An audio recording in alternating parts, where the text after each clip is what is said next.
Traders diary में आपका स्वागत है। आपके साथ मैं हूं वरुण दुबे और आज ट्रेडर्स डायरी मेरे साथ खेलने वाले हैं कुशल गुप्ता। लेकिन उसके पहले एक बात देख लेते हैं कि ग्लोबल क्यूज कैसे हो। सिंगापुर निफ्टी देखिए कुशल 200 पॉइंट के आसपास की गिरावट है, 150-200 पॉइंट के आसपास का शार्प कट जो है, इनफैक्ट 250 पॉइंट के आसपास का शार्प कट जो है वो और ज्यादा गिरावट हो गई है। अब तो और ज्यादा हो गई। वही हम जब अंदर आ रहे थे तो 200 पॉइंट के आसपास की थी, 250 पॉइंट की हो चुकी है। पता नहीं शो खत्म होते होते कितनी गिरावट आएगी, लेकिन जाहिर सी बात है ये पूरी की पूरी जो गिरावट है वो दरअसल इंपोर्टेड है। क्यों? क्योंकि यूएस के मार्केट्स जोरदार गिरावट देखने मिली, एक ही दिन में पूरा साफ कर दिया। 2020 के बाद इनफैक्ट 18 महीनों के बाद सबसे बड़ी गिरावट जो है वो यूएस के मार्केट्स में देखने मिली है। एक तो नतीजे खराब, बॉन्ड यील्ड्स बढ़ने वाली है, बेसिकली कुछ अच्छा था ही नहीं, जो भी था सब खराब था और उसी का इंपैक्ट आपने यूएस के मार्केट्स में देखा। और सुबह सुबह एशियन मार्केट्स देखिए, यहाँ से भी हालत खराब ही है। हर एशिया मार्केट में आपको गिरावट देखने मिल रही है। ये कम था जो पाम तेल की खबर आ गई और वो भी हमारे मार्केट को आज परेशान करने वाली है। तो कोई ऐसी खबर नहीं है जो कि अच्छी है, सिवाय एक ही खबर अच्छी है पूरे वीकेंड पे, आईसीआईसीआई बैंक के नतीजे। वो एक ही चीज है जो अच्छा हुआ है पूरे हफ्ते में। उसके अलावा अगर आप देखेंगे तो कुछ भी वीकेंड पे अच्छा नहीं हुआ है, जो कि आपको आज सपोर्ट करने वाला है। कुशल, मैंने तो 6 के 6 सेल कॉल ले लिए, जहां मौका मिला वहां बेचा है। आज वैसे टीम बनाना बड़ा आसान भी था और बड़ा मुश्किल भी था। आसान इसके लिए था क्योंकि सब बेचना है। हाँ। मुश्किल इसके लिए था कि खरीदे क्या वो जो कंपल्शन है खरीदने का, उसमें खरीदे क्या, ये सबसे बड़ी दिक्कत की बात है। हालांकि चलिए कुछ ना कुछ खबरों के चलते कुछ ना कुछ खरीदारी के मौके मिल चुके हैं। कुशल, आपकी कोई रणनीति स्पेसिफिक की बेचना? रणनीति आज स्पेसिफिकली एक तो मेटल्स हैं और दूसरा है एडिबल ऑयल, ये जो पाम ऑयल की बात है। तो ये दो पे मेरा पूरी टीम जो है आज के लिए फोकस। ब्रिटानिया सेल कर दी। हाँ। अरे कुशल का आपने क्या क्या सेल किया ये बताइए। बताऊंगा मैं इसके लिए आपने डिस्क्लोज कर दिया। कुशल का सबसे बड़ा कन्विक्शन अगर कहीं था फंडामेंटली तो ब्रिटानिया पे था, राइट? लेकिन आज के दिन कुशल ने भी उसको भेज दिया। तो आप सोचिए आज ब्रिटानिया की तो हालत खराब होनी है। तो चलिए, सेल कॉल्स भी है, कुछ बाय कॉल्स भी है, सब आपको बताएंगे। कुछ शुरुआत करें कैश के काउंटर से? बिल्कुल बताइए। शुरुआत करते हैं और कैश के काउंटर में सबसे पहला कॉल मेरा रुचि सोया पर है, जहां पर खरीदारी करने गिरा है। दरअसल आप देखिए जिस तरह से यहाँ पर इंडोनेशिया ने 28 अप्रैल से जो पाम ऑयल एक्सपोर्ट करते हैं, दुनिया का सबसे बड़ा पाम ऑयल प्रोड्यूसर अगर ये बात कह रहा है कि हम इसका एक्सपोर्ट जो है वो बंद कर रहे हैं, तो अपने आप में भारत के लिए आप देखिए इंडोनेशिया से कितनी बड़ी डिपेंडेंसी थी। इनफैक्ट पाम ऑयल मेजरली जो है हम यहाँ पर इंपोर्ट करते हुए ही दिखते हैं। और ये जो खबर आती हुई दिखी है, तमाम जितने भी काउंटर्स हैं इनके लिए, जो प्रोड्यूसर्स हैं या फिर जिनके पास हाईली कल्टिवेबल लैंड है पाम ऑयल का, उनके लिए काफी बड़ी पॉजिटिव खबर है। रुचि सोया आप देखिए यहाँ पर लगभग 3 लाख हेक्टेयर का इनके पास पोटेंशियल ऑयल पाम कल्टिवेशन है और ये ऑयल पाम प्रोसेसिंग भी कर रहे हैं। और इनफैक्ट इंडिया में ये लीडिंग प्लेयर भी हैं। 0.9 मिलियन मेट्रिक टन कैपेसिटी प्रति वर्ष जो है ये भारत में करते हुए नजर आते हैं। इनफैक्ट इनके पास पाम प्लांटेशन के लिए आंध्र प्रदेश, कर्नाटक, मिजोरम और गुजरात जैसे शहरों में और स्टेट्स में जो है यहाँ पर इनका सबसे बड़ा फोकस है। तो कहीं ना कहीं आप देखिए रुचि सोया इसके लिए काफी ज्यादा पॉजिटिव न्यूज का डेवलपमेंट होता हुआ नजर आ रहा है। तो रुचि सोया खरीद कर चलिए। 990 रुपए का टारगेट आज के लिए रहेगा पहला, और 945 लोअर साइड पर आपको स्टॉप लॉस रखना है। बट डेफिनेटली अगर शुरुआती बाजार में जिस तरह की गिरावट हम एक्सपेक्ट करके चल रहे हैं, अगर थोड़ा सा भी गिरावट का भी इंपैक्ट आ रहा है ना, तो आप इसको लॉन्ग टर्म के लिए भी रख सकते हैं। क्योंकि अब ये जो एक्सपोर्ट है इनकी तरफ से, इंडोनेशिया की तरफ से, वो कब जो बैन है वो हटता हुआ दिखेगा उसकी हमें अभी सुनिश्चितता नहीं आती हुई नजर आ रही है। और इसी वजह से रुचि सोया आप लॉन्ग टर्म भी शामिल कर सकते हैं। चलिए, तो रुचि सोया कुशल का पहला काउंटर है, मेरा काउंटर भी इसी स्पेस है। लेकिन कुशल, इंडोनेशिया कर क्या रहा समझ में नहीं आता। बीच में कोयले का इंपोर्ट उन्होंने एक्सपोर्ट बंद कर दिया था, अब पाम ऑयल का बंद कर रहे हैं। इनके अपने इंटरनल इतने इश्यूज है ना कि दुनिया को ये परेशान कर रहे हैं। चलिए जो भी है, लेकिन परेशानी तो हमको झेलना ही पड़ेगा। और इसके लिए पहला स्टॉक मेरा भी गोदरेज एग्रोवेट है।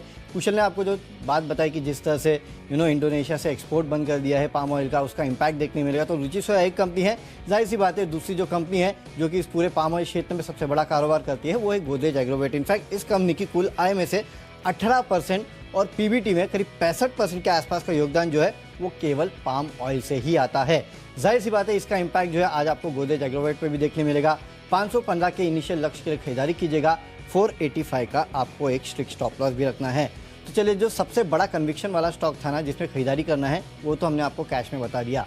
आगे के स्टॉक्स बताते हैं और आगे ज़्यादातर आपको बिकवाली के कॉल्स ही मिलेंगे। सबसे पहले फ्यूचर्स में मेरे तरफ से एक बिकवाली का कॉल है और वो है ओएनजीसी। ग्लोबल मार्केट में अगर आप देखेंगे तो कच्चा तेल $104 के नीचे आ चुका है। और सीधी सी बात है, जो डायरेक्ट कोरिलेशन है कच्चा तेल और ओएनजीसी के बीच में है। कच्चा तेल गिरा है तो यहाँ से ओएनजीसी भी गिरेगा। और इनफैक्ट कुछ सबसे बड़ी बात मैं देख रहा था, फ्राइडे को यूएस के मार्केट्स में डाउ जोन्स में ज्यादा गिरावट देखने मिली नैस्डैक के मुकाबले, यानी कि जो इकोनॉमी रिलेटेड स्टॉक्स है उनकी ज्यादा पिटाई हुई है। नो डाउट आपके आईटी स्टॉक्स, नैस्डैक भी 2.5% गिरा है, लेकिन हम अब तक देखते थे कि नैस्डैक ज्यादा गिरता था, डाउ जोन्स कम गिरता था। इस बार डाउ जोन्स ज्यादा गिरा है, नैस्डैक थोड़ा कम गिरा है, तो इकोनॉमी रिलेटेड स्टॉक्स की आज पिटाई हो सकती है। और वैसे भी आपने देखा ओवरनाइट नेचुरल गैस हो, क्रूड हो, जितनी भी कमोडिटीज है उनके दाम गिरे हैं, तो उसका इंपैक्ट देखने मिलेगा। 169 के लक्ष्य के लिए आप बिकवाली कर सकते हैं।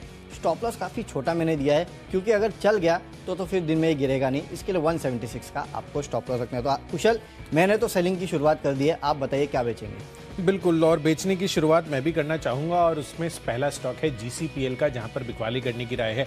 इनफैक्ट संडे को ही जिस तरह से ये इंडोनेशिया के लेकर खबर आती हुई दिखी है, तो जेफरीज ने एक नोट जारी किया था और वो कह रहे हैं कि HUL, गोदरेज कंज्यूमर प्रोडक्ट्स और अन्य पैकेज फूड्स कंपनियों का जो हाईएस्ट एक्सपोजर है उन पर सबसे बड़ा इंपैक्ट आता हुआ नजर आएगा।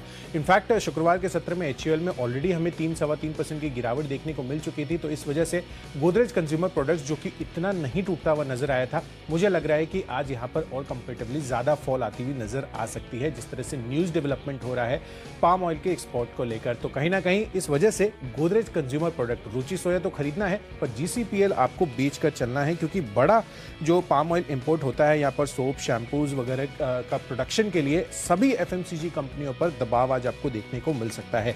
तो GCPL बेचकर चलिए, इसके फ्यूचर्स बेचिए 775 के टारगेट के लिए 810 रुपए, ये आपका हायर साइड पर स्टॉप लॉस भी बनेगा।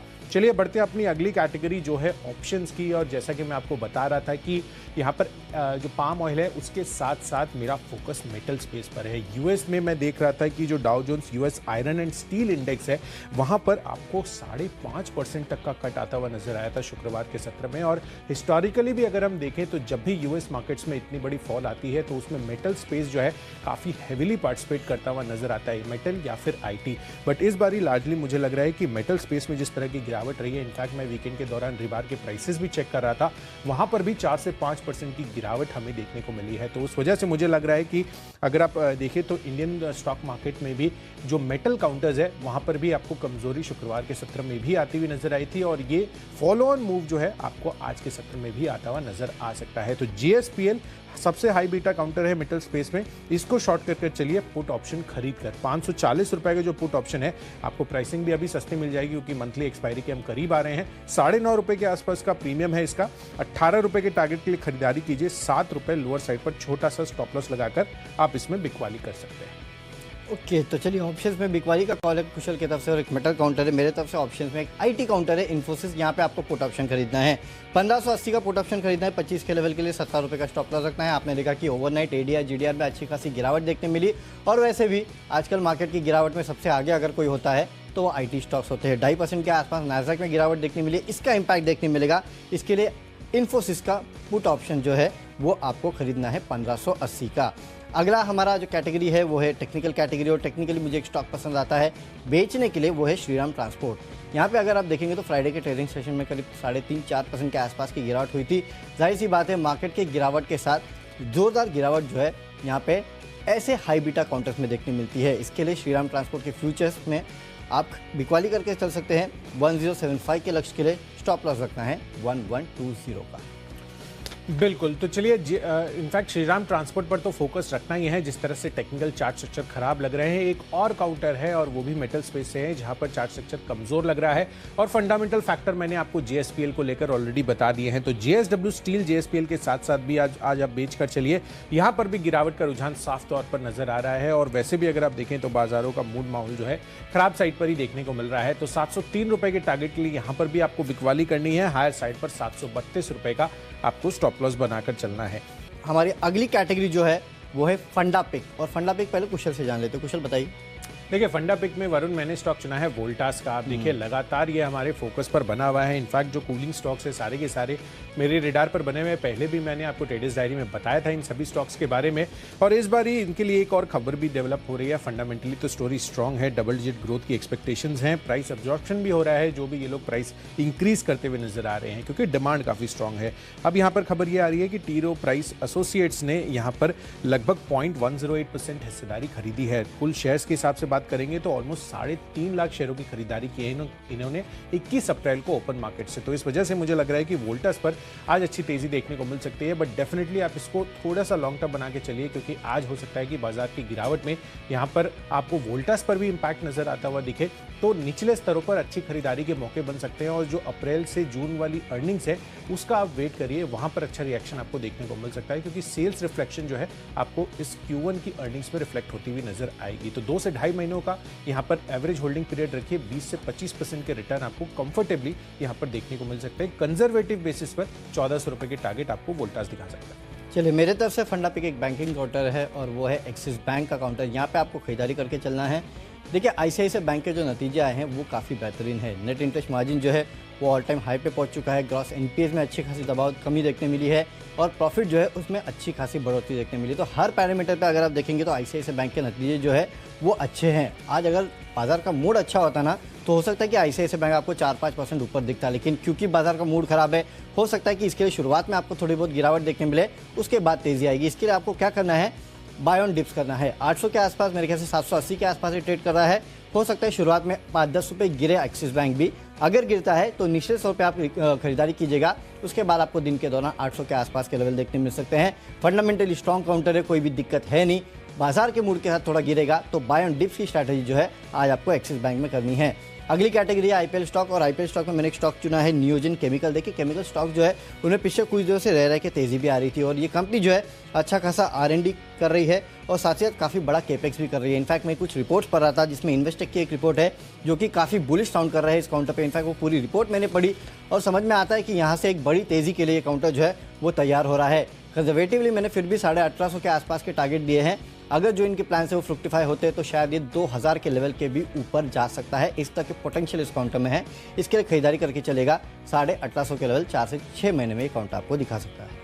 बिल्कुल, तो डेफिनेटली नियोजन केमिकल्स पर आपको फोकस रखना है। फंडामेंटली काफ़ी स्ट्रॉन्ग काउंटर है, और जिस तरह के खबरों का रुझान है आगे चलकर काफ़ी बेहतरीन जो है तेज़ी देखने को मिल सकती है। चलिए, वरुण बेवरेजेस, ये आईपीएल स्टॉक में मैंने स्टॉक चुना है। लगातार फोकस में ये भी बना हुआ है, और आगे चलकर मुझे लग रहा है कि इनकी भी अर्निंग्स काफ़ी ज़्यादा बेहतर होती हुई नज़र आ सकती है, क्योंकि जिस तरह से यहाँ पर ओवरऑल समर सीजन बना हुआ है, रिकॉर्ड लेवल्स पर यहाँ पर टेम्परेचर रिकॉर्ड होते हुए दिख रहे हैं, तो उसका क्लियर कट इम्पैक्ट या पॉजिटिव इम्पैक्ट आप कह सकते हैं कि इनकी डिमांड, इनकी प्रोडक्ट्स की डिमांड पर आता हुआ नजर आएगा।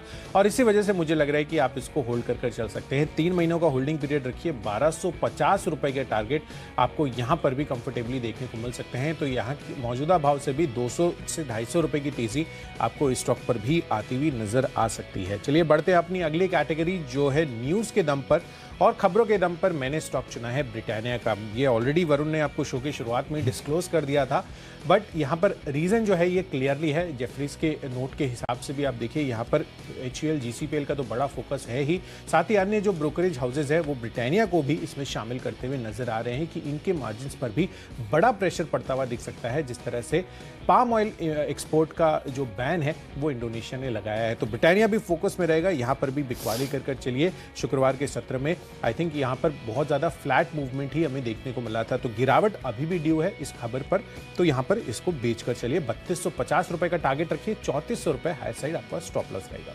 ओके, खबरों के दम पे जो स्टॉक मुझे पसंद है वो है आईसीआईसीआई बैंक का। देखिए, खबर तो मैंने आपको बता दी जब मैं एक्सिस बैंक का स्टॉक आपको बता रहा था कि जो नतीजे इस कंपनी के आए हैं काफ़ी बेहतर है। एनआईआई में करीब 21% की बढ़ोतरी हुई है, मुनाफे में करीब 60% के आसपास की बढ़ोतरी हुई है। प्रोविजनिंग अगर आप देखेंगे साल 10 साल करीब 63% के आसपास की गिरावट वहाँ है, और ग्रॉस एनपीए 3.6 पे आए हैं जबकि अनुमान 4% का था, और नेट इंटरेस्ट मार्जिन जो है वो तो ऑल टाइम हाई पे है 4% के आसपास। सिर्फ यही नहीं, डिपॉजिट ग्रोथ देखिए करीब 14% के आसपास की देखने मिली, और लोन ग्रोथ 17% के आसपास की देखने मिली, जबकि लोन ग्रोथ का हमारा अनुमान जो था वो 15 से 17% का था, और उसके हायर रेंज पे जो है लोन ग्रोथ आई है। और इसमें भी रिटेल लोन ग्रोथ देखिए करीब 20% के आसपास की रही है। एसएमई बिजनेस जो है उसमें 34% के आसपास की बढ़ोतरी देखने मिली। 5 रुपये प्रति शेयर के डिविडेंड का ऐलान किया है। 25,000 करोड़ जो है घरेलू बाजार से कंपनी जुटाने वाली है, और अंतर्राष्ट्रीय बाजारों से $150 करोड़ के आसपास की फंड रेजिंग जो है वो भी ये कंपनी करने वाली है। तो काफ़ी सारे ट्रिगर्स हैं जो कि इस रिजल्ट के साथ निकल के आए हैं, जिसका इम्पैक्ट आपको इस कंपनी के स्टॉक प्राइस पर आज देखने मिलेगा। अगर गलती से स्टॉक गिरा तो खरीदारी के और बेहतर मौके बन जाते हैं। अगर नहीं गिरा तो शायद आपको 770 के लेवल देखने मिलेंगे। 730 का आपको एक स्टॉप लॉस भी रखना है। स्टॉप लॉस भी मैंने आपको थोड़ा डीप इसलिए दिया है क्योंकि मार्केट के मूड के साथ हो सकता है कि थोड़ी बहुत गिरावट इनिशियली इस काउंटर में देखने मिले, लेकिन अच्छा काउंटर है, नतीजे अच्छे हैं, स्टॉक में आपको रिटर्न जरूर मिलेंगे। तो 770 के लेवल के लिए आपको करनी है खरीदारी। तो चलिए, न्यूज़ तक तो हम आपको बता चुके हैं और कुशल अब तक ज़्यादातर खरीदारी और बिकवाली के मिक्स कॉल्स थे। माई चॉइस में कुछ बेचा है कि सब बेचा है? बेचे हैं, सभी बेचे हैं। मतलब मेरे पूरे 10 की टीम में 7 तो बिकवाली गई हैं। चलिए, 10 में से 7 कुशल ने बिकवाली की और 10 में से 6 स्टॉक जो है मैंने भी बिकवाली की। 13 हो गए टोटल 13 स्टॉक। और अब तक हमने आपको कितने स्टॉक बताए? 14। हाँ। और अभी 6 स्टॉक बताना बचे हैं और 6 के 6 स्टॉक जो है वो एक्चुअली बिकवाली के कॉल्स है। तो माई चॉइस कैटेगरी के साथ मैं शुरुआत करता हूँ कि कौन से स्टॉक जो है जिसको मैं यहाँ बिकवाली के लिए चुन रहा हूँ। तो देखिए, जैसे मैंने कुशल पहले भी ये कहा था कि जो हाई बीटा काउंटर है ना उनको बेच दीजिए। और इसमें हाई बीटा में ना सबसे पसंदीदा मेरा काउंटर जो है ना, जो हमेशा गिरता है, वो है अपोलो टायर्स। इसकी रेंज जो है ना, उसको अगर आप पकड़ लिए ना तो आपको पता चल जाएगा कब चलेगा कब गिरेगा। 205 207 के आसपास आता है तो फिर से एक बार दबाव देखने मिलता है। फ्राइडे को हमने आपको यही कहा था, देखिए 200 के नीचे काउंटर जो है आ चुका है। अब यहाँ से और गिरावट देखने मिलेगी क्योंकि आज मार्केट गिरेगा तो जाहिर सी बात है कि 200 के ऊपर तो जाने वाला है नहीं। तो अगर 200 के ऊपर नहीं गया तो यहाँ से फर्दर आपको गिरावट देखने मिल सकती है। 193 के आसपास के लेवल देखने मिलेंगे। 200 के ऊपर चला गया तो फिर से 205 207 के आसपास के लेवल देखने मिलेंगे। अगर उसको क्रॉस किया तो 216, उसको क्रॉस किया तो 229 का लेवल देखने को मिलेगा। ये इस काउंटर का टेक्निकल पैरामीटर है। लेकिन हाँ, आज तो गिरने वाला है, इसके लिए आप बिकवाली करके चल सकते हैं। फ्यूचर्स में 193 के लक्ष्य के लिए आज बिकवाली कीजिएगा, 201 का स्टॉप लॉस रखना है। अगला हाई बीटा काउंटर है DLF। यहाँ पे भी आज बिकवाली हो सकती है। वैसे भी देखिए, रियल एस्टेट काउंटर जो है वो हाई बीटा रहते हैं और बाजार की गिरावट में इनका गिरने का योगदान जो है वो काफ़ी ज़्यादा रहता है। तो यहाँ पे बेच के चलेगा। 368 के लेवल्स देखने मिल सकते हैं।